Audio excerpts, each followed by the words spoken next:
السلام عليكم ورحمة الله وبركاته. ازيكم حبايبي، عاملين ايه؟ يا رب دايما تكونوا بخير وبصحة وسلام. الفيديو بتاعنا النهاردة هنعمل فيه العيش السوري، عيش الصاج، عيش التورتيلا. طعمه في منتهى الجمال زي ما انتم شايفين، شفاف جدا. وهنسويه 7 6 مع بعض، 5 مش هنسوي واحدة واحدة، فطريقة سهلة وبسيطة. كمان الشاورما عملتها معاكم قبل كده في القناة، وكمان عملنا العيش السوري بس بطريقة مختلفة، كنت مسوياه كل واحدة لوحدها. النهاردة الطريقة دي جميلة جدا جدا. اللي لسه أول مرة يشوف قناتنا، أنا حنان عبد الغني، ودي قناتي بقدم فيها أكلات وحلويات وروتين وحاجات كتير إن شاء الله تستفادوا منها. لسه ما عملش اشتراك يعمل اشتراك ولايك ومشاركة للفيديو، كومنت جميل منكم تقولوا لي رأيكم ايه يا أجمل متابعين. كمان فعلوا زر الجرس عشان يوصلكم إشعار بكل فيديو جديد أنا بعمله بإذن الله. هنعمل مع بعض الأول الشاورما. أنا على طول بعملها بتتبيلة كنور، بجيب كيسين تتبيلة على كيلو فراخ. تمام، أنا معايا هنا النهاردة ما عملتهاش بالزبادي، عملتها بنص كوباية لبن وكيسين تتبيلة شاورما كنور. الشاورما السوري جميلة جدا جدا جدا، وهي دي التتبيلة الصح اللي هتديك الطعم الصح للشاورما السوري. معايا كيلو فراخ بانيه متقطع، كان متقطع شرايح طبعا، وانا قطعته شرايح صغيرة رفيعة كده زي ما انتم شايفين.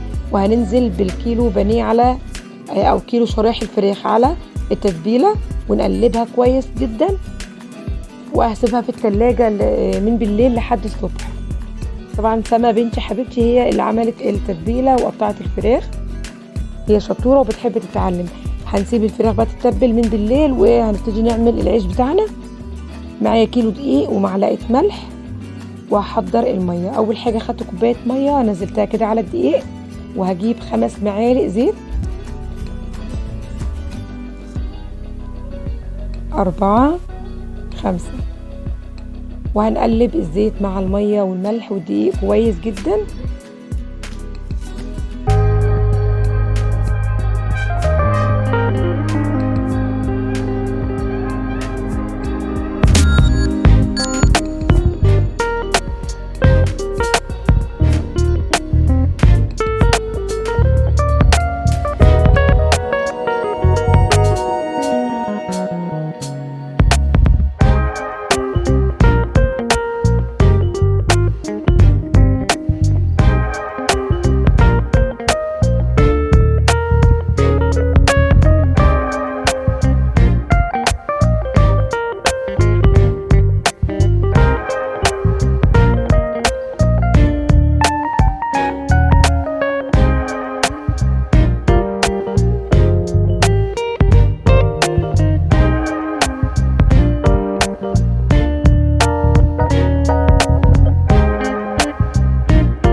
هو ده الفيصل اللي هيخلي او الفاصل اللي هيخلي مفيش العجين ما يلزقش في بعضه. هجيب 5 قطع عجين وهفردهم قد بعض، 5 قطع او 6 قطع او 7 قطع، بالكتير قوي تقدري تفردي 7 قطع. انا هعمل دلوقتي 5 قطع بس. فردت خلاص 3 قطع، هفرد كمان قطعتين كلهم بنفس الحجم، يعني العجين لازم يكون كله قد بعضه. جبنا بقى الدقيق بالزيت اللي احنا عملناه، وزي ما انتم شايفين كده بحط قطعة وبعدين بالزيت بالدقيق فوق كل قطعة انا بعملها.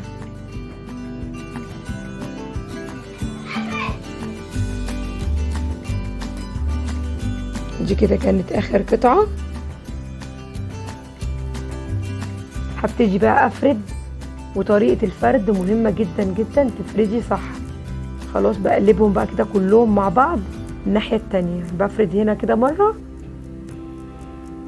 واقلب ال5 قطع كلهم مع بعض، وافرد الناحية التانية. لازم هنا مرة وهنا مرة، عشان لو عملناهم من ناحية واحدة هتلاقي العجين اتفرد من ناحية والناحية التانية العجين ما اتفردش. فلازم تفردي العجين بنفس الطريقة بالفرادة كده اهو. قلبناه الناحية التانية ونفرد.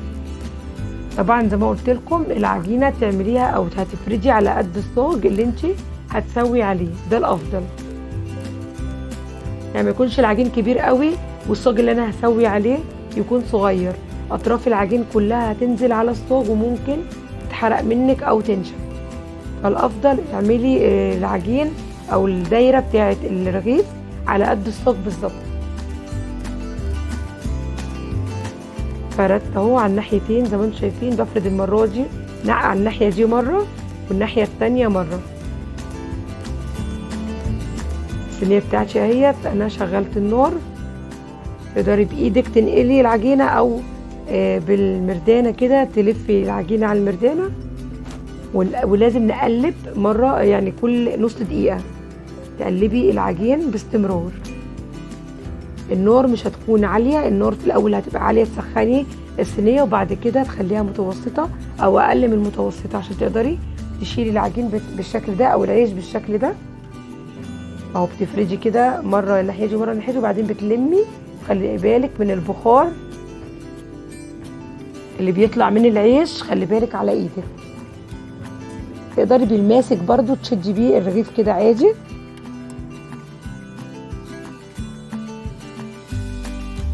ادي العيش بتاعنا، دول اخر رغيفين بنشيلهم من بعض بكل سهوله. الدقيق بالزيت اللي احنا عملناه سهل لنا الموضوع خالص، وخلينا العيش بيطلع من بعضه بكل سهوله، وسوينا كميه كبيره مع بعضها.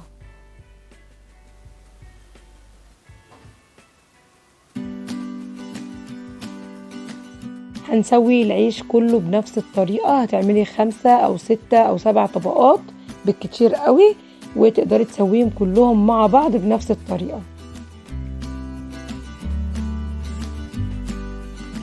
المهم نقلب العيش واحنا بنفرده بالمردانة، ونقلب العيش واحنا بنسويه. هنقلبه كده نص دقيقة، وكده على الناحية التانية نص دقيقة، وهكذا في الفرد. العيش ده اول ما بيطلع على طول يا اما في كيسه يا اما في صنجيفه من اكياس التلاجة، يا اما في فوطه بنستقبل فيها العيش. معانا هنا الجريل بتاعتنا حطينا فيها زيت، ونزلنا بالفراخ اللي احنا متبلينها بتاعت الشاورما بس كده، ولا بصل ولا فلفل ولا اي حاجه، مش هضيف لها اي حاجه. دي كده الشاورما السوري، مش بيبقى عليها اي حاجه، لا بصل ولا فلفل ولا الكلام ده كله. معايا هنا ميكس صوصات، مايونيز وكاتشب، ومعايا صوص الباربيكيو ومستردة. ال3 صوصات دول بقلبهم مع بعض. يا اما بتعملي التوميه، انا بحب الصوصات دي اكتر. ومعانا كمان خيار كده مخلل. حطينا الصوصات بتاعتنا والفراخ والمخلل الخيار، وهنقفل العيش بالشكل ده. وفي الدبل بتاع الجريل الناحية التانية اهوت انا جبت العيش كله وهسويه كمان. هبتدي احمر العيش في الجريل بعد ما حشيته بالفراخ. شكل العيش اهو قبل ما ان انا احمره في الجريل. هروح بيه على النار.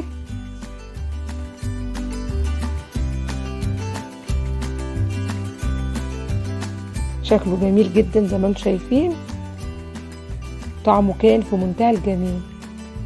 اتمنى تجربوه وهيعجبكم جدا جدا باذن الله. مش هياخد منك وقت ولا تعب ان شاء الله.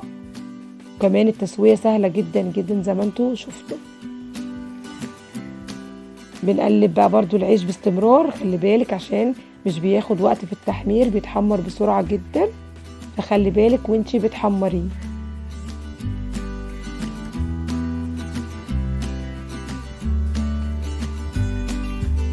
خلاص كده، خلاص اتحمر معايا من كل جنب. هبتدي اطلعه وهتاكلي اجمل سندوتش شاورما سوري باذن الله.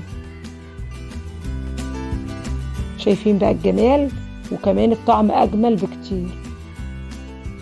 جربي بقى الطريقه وقولي لي رايكم ايه. شوفوا بقى حاجه كده روعه، والطعم في منتهى الجمال. الخيار ده طعمه جميل جدا جدا، والفراخ هو في عيب واحد بس انا برضو حابه اقوله لكم، ان الفراخ يعني ما شاء الله، يعني لو انت جبت 2 كيلو فراخ مش هيكفيكم. يعني انا كيلو فراخ بانيه شرايح زي ما انتم شايفين كده. كميه العيش انا عامله 2 كيلو عيش والله، يعني انا عملت على يومين ورا بعض العيش. ما شاء الله، يعني تاكلي رغيفين 3 ما تشبعيش من جمال الاكله دي. جميله جدا جدا جدا صراحه، فبتبقي عايزه تعملي كميه كبيره. العيش بتاعنا لازم تحتفظي بيه في اكياس ثلاجه، تقفلي عليه كويس وتشيليه في الفريزر، ومن ما انت حابه تطلعي تستخدميه تطلعيه من الفريزر، و5 دقايق بالظبط هتلاقيه بقى تمام. اتمنى الفيديو يكون عجبكم.